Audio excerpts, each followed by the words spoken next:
자, 안녕하세요. 반갑습니다. 여러분들에게 매일매일 새로운 소식으로 행복을 전해드리는 이도환입니다. 영상을 시청하시기 전에요, 구독과 좋아요 그리고 알림 설정까지 한 번씩만 부탁드리겠습니다. 자, 이번 시간에는요, 비트코인이 이달 들어서 13% 하락을 하고 있는 와중에 위험자산의 회피 심리가 지속되고 있다고 합니다. 그러면서 제가 어제도 말씀드렸겠지만 투심 자체가 저하가 되고, 투심 자체가 저하가 되니까 어떻게 돼요? 바로 이렇게 코인 시장 자체가 계속적인 배단식 흐름의 하락을 보여주고 있어요. 자, 그렇다 보니까 우리가 기댈 수밖에 없는 건 뭐예요? 트럼프 효과, 트럼프의 이 정책 변환에 대해서 발표 일정만 지금 기다리고 있는 상황이고, 이게 지금 우리만 기다리고 있는 게 아니라 전 세계의 모든 암호화폐, 가상자산에 투자를 하고 있는 모든 홀더들이 지금 기다리고 있는 발표 일정만 바라보고 있다는 것이죠. 자, 이런 점에서 봤을 때 이번에 다가올 3월과 4월과 5월, 자, 이 세 달, 그 중에서도 지금 발표 일정이 2월과 3월과 4월 중에 어느 달에서 발표할지, 여기와 두 번째는 5월 달까지의 이 매도 효과가 나올 것이다 라는 가능성이 제기가 되고 있는데요. 그리고 5월 달까지 시장이 좋지 않다가 연말에는 강세장의 전망이 계속적으로 나오고 있습니다. 하지만 제가 봤을 때는 5월 달까지도 가지 않고 이미 3월 달이나 혹은 빠르면 지금 2월 중순이 될 수도 있고요, 늦은다고 해도 4월 안에는 트럼프 임기에 맞물려서 100일 안에 발표해야 되는 정책 중에 암호화폐 가상자산의 정책이 나오면서 이 매도 효과가 잠시나마 없어지는 그러한 성향이 나올 수도 있고요. 그렇다고 봤을 때 지금 트럼프의 자산이 이대로 끝일 거냐, 혹은 횡보장에 접어들면서 조용한 비트코인의 전망에 대해서 간혹 상승을 할 것이다, 하락을 할 것이다, 많은 의견들이 대부분 갈리고 있습니다. 원래 같았으면 지금 시장으로 볼 때는 하락 장세가 맞는 거고, 이게 대부분 생각하고 있는 겁니다. 개인 투자자들이 이제 하나 두 개씩 전부 다 뭐예요? 하락을 예상하고 있습니다. 자, 그런데 우리는 알죠. 많은 개인 투자자들이 하락을 예상하거나 혹은 숏, 하락에 베팅을 하려고 할 때 이때가 뭐다? 바로 보란듯이 혹은 반드시 상승이 나오더라. 우리가 생각하지 못했던 어떠한 소식이 갑작스럽게 나오면서 뭐예요? 이슈화가 되고, 그 이슈화가 또한 어떠한 정책으로 이어지면서 슈퍼사이클이 또 도래하는, 그게 항상 언제 찾아왔어요? 지금 같은 공포의 하락장 혹은 질질 지루했던 하락장에서 발생하게 되는 경우가 대부분 많습니다. 자, 그러면서 이렇게 밑에를 보시면은 트럼프 취임 이후에는 비트코인 가격이 점점점 하락은 하고 있는데, 원래는 기대감이 높아서 상승을 했었죠. 자, 이렇게 밑에 보시면은 도널드 트럼프가 미국의 대통령이 당선을 앞두고 기대감이 높아졌었지만, 지금은 뭐예요? 당선이 되고 나서는 뭐다? 시장 내에서는 정책도 나오지 않고 좋은 말도 나오지 않으니까 상반기 내에 뚜렷한 호재가 없을 것으로 보고 지금 저조한 현상이 나오고 있습니다. 자, 그러다 보니까 도널드 트럼프 취임식 이후에는 박스권 장세를 지금 계속해서 이어가고 있는데, 제가 지난 시간도 말씀드렸다시피 하루 이틀 일주일 2주일이 아니라 한 달에서 지금 세 달째 계속적인 박스권 행보는 뭐예요? 누군가 가격대를 지켜주고 방어를 해주고 있다는 거고, 누군가는 그 가격대를 지켜주기 위해서 뭐다? 돈을 쓰고 있다. 그렇다는 말은 누군가는 정책이 나올 거를 알고 미리 계속해서 매집을 하고 있다라는 거겠죠. 물론 매집하는 사람들은 한정적이고, 매집하는 사람들에 비해서 매도를 하는 사람들은 뭐다? 훨씬 더 많을 수가 있기 때문에 주가가 밀릴 가능성은 있겠지만, 밀리면서도 매집을 하는 게 뭐예요? 하락 매집이라고 하죠. 하락형 매집이 나오면서, 즉 정보들을 알고 있는 사람들만이 계속적으로 매집을 하고 있는 게 아닌가 싶습니다. 그럼과 동시에 트럼프의 정책들이 지금 순환매로 계속 나오고 있는데, 첫 번째 정책이었었던 이 관세 정책 이후의 쇼크가 경제의 위기까지 찾아오면서 위험자산에도 회피 심리가 계속 지속되고 있고요. 여기에 고금리가 장기화되면서 사람들은 더욱더 힘들어지고 버티지 못하다 보니까 이렇게 많은 자금들이 필요로 해서 홀딩하고 있던 코인들이나 홀딩하고 있던 주식들도 매도하고 결국 현금화를 시켜서 힘든 시장을 버티고 있는 그런 모습을 보여주고 있습니다. 하지만 시장은 이렇게 일부러 유도를 해서, 지금 개인들이 많이 힘들어하니까 너는 어차피 돈을 필요로 해서 너네들이 홀딩을 하려고 해도 돈이 필요하다 보니까 매도를 할 수밖에 없죠. 이러한 사이클을 만들고 있는 게 아닌가 싶습니다. 그리고 여기 가장 그 기준이 되는 게 뭐예요? 연준이죠. 통산적으로 기준금리 인하는 위험자산에 따른 투자 심리를 높여서 가상자산 시장의 가격 상승으로 이어지는데 누구나 뻔히 알아요. 그래서 금리 인하를 해야 시장도 좋아지고, 시장이 좋아지다 보니까 사이클도 돌아오고, 사이클이 돌아오다 보니까 너도 나도 행복한 돈을 버는 시장이 되는데, 자, 이거를 누군가는 모를까요? 트럼프는 사업가라서 분명 알 거란 말이에요. 그리고 뭐다? 연준도 알 겁니다. 파월 의장도 알 거예요. 그렇다면 이걸 알고 있는 사람들이 금리 인하를 안 하는 이유는 무엇일까요? 일단 핑계겠죠. 시장에 거품이 너무 끼었다. 그리고 아직은 금리 인하를 할 때가 아니다 라고 하면서 뭐다? 경기를 악화시키고, 일부러 지금의 가격대 비트코인이 1억 5천이면 1억 5천만 원대 누군가는 매수하기가 조금 비싸다 보니, 혹은 주식도 마찬가지예요. 부동산도 마찬가지입니다. 경제를 망가뜨려 놓으면 자동적으로 이게 물가가 빠지고 그 불안 심리에 투자 시장도 저하가 될 수밖에 없거든요. 그럼 이들한테는 뭐다? 경제를 악화시켜 놓으면 오히려 박앤셀 더 싸게 주식이든 코인이든 부동산이든 저렴하게 살 수 있다는 걸 잘 알고 있어서 오히려 경제 상황을 지금 뭐예요? 안 좋게 만들고 있죠. 금리를 계속해서 동결시키고, 제롬 파월은 안 좋은 말만 하고, 미국 연준은 추가 금리 인하도 서두르지 않겠다. 일부러 경고한 겁니다. 시장에. 왜? 너네 지금 돈 벌려고 하지? 너네 지금 상승장 기다리고 있잖아. 니네가 원하는 상승장 절대 어림없지. 그리고 사실상 이렇게 스탠스가 나오고 있다는 건 뭐예요? 트럼프도 이걸 알고 혹은 뒤에서 이런 기조현상에 동의를 했을 수도 있다라는 말이죠. 그러면서 지금 급격하게 떠오르고 있는 게 전쟁과, 지금 트럼프가 노리고 있는 게 뭐예요? 노벨 평화상. 노벨상을 받기 위해서 전쟁을 종식시키고 나라 경제를 다시 제자리로 돌려놓는다는 그런 정책들도 지금 가동이 되고 있는데, 그러다 보니까 그런 거를 지켜보는 입장에서 비트코인이라든가 주식이라든가 이 시장 자체는 더 어려움에 계속적으로 버티기 장세가 이어질 수밖에 없다라는 거죠. 그런다라고 봤을 때 막 이런 증권사들이나 이런 데서도 리포트 보고서가 나옵니다. 자, 뭐냐? 첫 번째로는 그간 비트코인에 대해서 기대치가 너무 높았다. 원래는 1억까지 갔어야 되는데 한마디로 1억 5천만 원, 5천만 원이라는 이 거품이 껴서 시장에서는 선반영이 된 거 아니냐, 이러한 말이 있고, 자, 두 번째로는 트럼프 정책에 따른 공약을 너네가 좀 잘못 이해하고 있는 게 아니냐. 미국 재무부가 향후 5년에 걸쳐서 비트코인을 총 공급량의 5%에 해당되는 100만 개를 매입한다고 이렇게 말했던 것,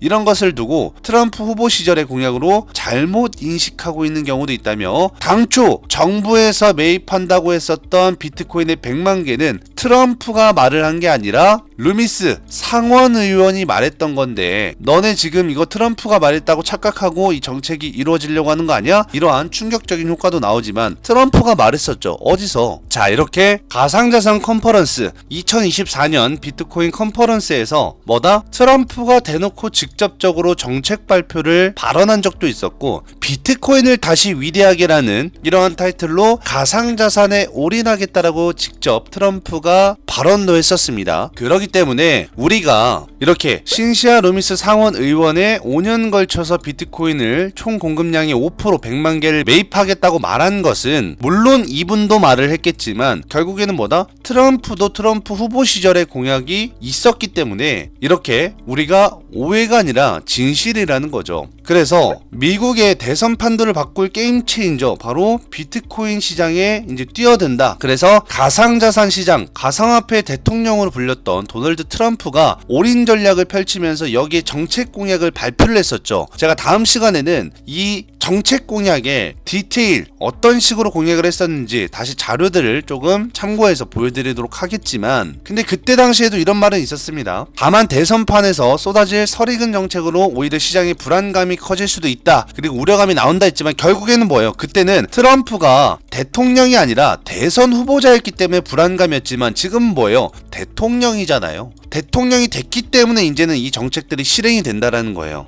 그리고 그걸 누군가는 보란 듯이 아는 듯이 비트코인 47만 개를 보유한 스트래티지, 이 기업 옛날에 마이크로 스트래티지였죠. 지금 사명 변경해서 스트래티지로 바꾸고 여기 뒤에다 비트코인 마크 B자를 박아서 지금 미국의 나스닥에 상장되어져 있는 스트래티지 기업이 비트코인을 2조 원어치를 더 산다고 합니다. 자, 보시면은 비트코인은 계속해서 하락을 하고 있고 1억 5천만 원도 깨지고 1억 4천만 원까지도 가고 있는 와중에도 뭐예요? 스트래티지는 전환사채로 2조 원이 넘는 2조 8,800억 원 이상의 자금을 조달해서 BTC, 비트코인을 추가 매입하겠다라고 직접적으로 말했고, 스트래티지는 유일하게 비트코인을 보유한 최대 기업, 비트코인을 미국 정부보다도 가장 많이 보유하고 있는 뭐예요? 최고의 기업이죠. 그런데 이러한 기업들이 지금 계속적으로 늘어나고 있고, 스트래티지마저도 지금 거진 3조 원에 가까운 2조 원 이상의 비트코인을 추가 매입을 한다는 거는 뒤에 무슨 정보가 있었으니까, 자기들만이 알고 있는 무언가에 일정들이 있으니까 이렇게 매집을 하는 게 아닌가 싶어요. 특히나 지금은 공포 상태입니다. 시장이 엄청나게 공포 상태에 하락하고 있는 하락장인데 불구하고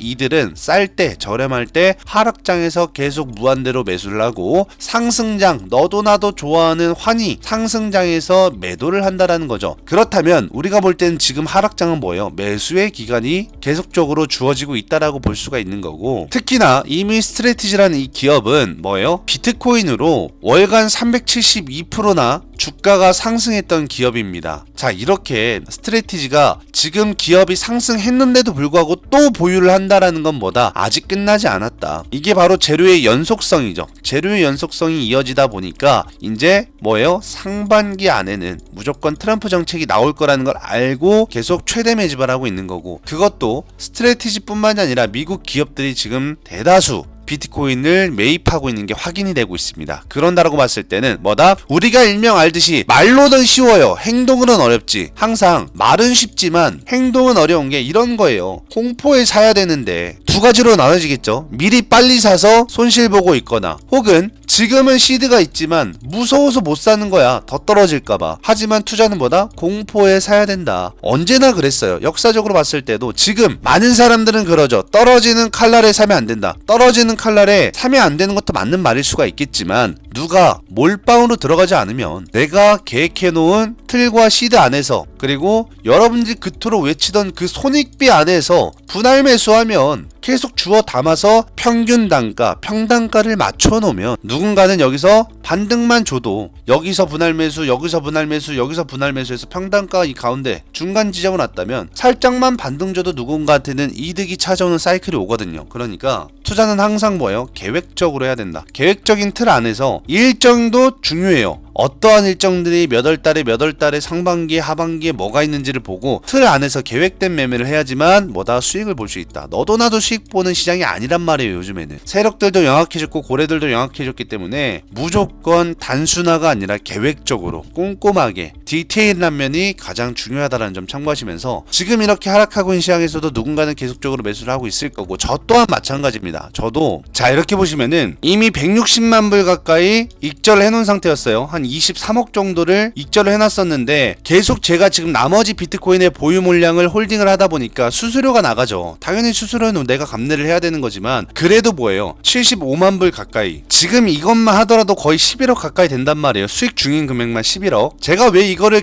계속적으로 홀딩하고 버티고 있냐면은, 떨어지면 매수하려 그랬고 올라가면은 익절을 준비하려 그랬어요. 그래서 항상 계획적인 틀 안에서 내가 바라보는 일정 안에 목표의 날짜를 정해놓고 저는 매도를 하려고 정해놓고 있던 겁니다. 그래서 저 또한 마찬가지로 계속적으로 홀딩을 하고 있으니, 여러분들은 매도하실 분들은 이미 제가 1차적으로 여기서 매도 한번 했죠. 최고점에서. 그때 아마 제가 여러분들한테 비중 50%는 전부 다 익절하셔라, 매도를 챙겨놔야 버틸 수 있다, 혹은 매도로 어느 정도 일부 익절을 해놔야 우리가 공포의 폭락장이 분명 반드시 한번 올 건데, 그때 추가 매수를 할 수 있는 기회가 생길 거다라고 말씀을 드렸고, 저는 그 기회를 계속 지금도 기다리고 있죠. 결국엔 샀다 팔았다 샀다 팔아 해봐야 의미가 없어. 계속 여러분들 지금 1년 전 2년 전으로 돌아가면 단타 치실 거예요? 아니죠. 하나의 코인에 중장기적으로 계속 투자 많이 나도 돈을 버는 시장인데, 왜 굳이 샀다 팔았다 하면서 알지도 못하는 정보의 기술적 분석이라는 거 하나만 믿고 작독을 해놓으면서 매매를 하냐 이 말이에요. 의미가 없단 말이에요. 만약에 정확한 일정이 있고 내가 계획한 틀 안에서 무언가의 정보가 있다, 그러면 단타 해도 됩니다. 스캘핑 해도 돼요. 샀다 팔았다 해도 됩니다. 혹은 장세, 시장이 좋을 땐 해도 돼요. 어쨌거나 저쨌거나 결국엔 수익을 주거든. 근데 지금 같은 경우에 하락장이죠. 이럴 때는 결국에는 존버했던 사람들은 승리를 하는 거란 말이에요. 그래서 스캘핑이나 단타를 쳐야 될 때가 있고 안 쳐야 될 때가 있듯이, 지금 홀딩 장세도 홀딩을 해야 될 때가 있고 안 해야 될 때가 있는 이런 안목도 중요하다는 점입니다. 자, 그래서 오늘은 이러한 점 참고하시면서 다음 영상에선 제가 일정 발표가 어떤 것들인지 좀 준비를 하면서 오늘 영상은 여기서 짤막하게 종료를 하도록 하겠습니다. 여러분들 구독과 좋아요 버튼 한 번씩만 누르시면서 저는 다음 영상에서 더 좋은 소식으로 찾아뵙도록 할게요. 여태까지 영상을 끝까지 시청해주셔서 정말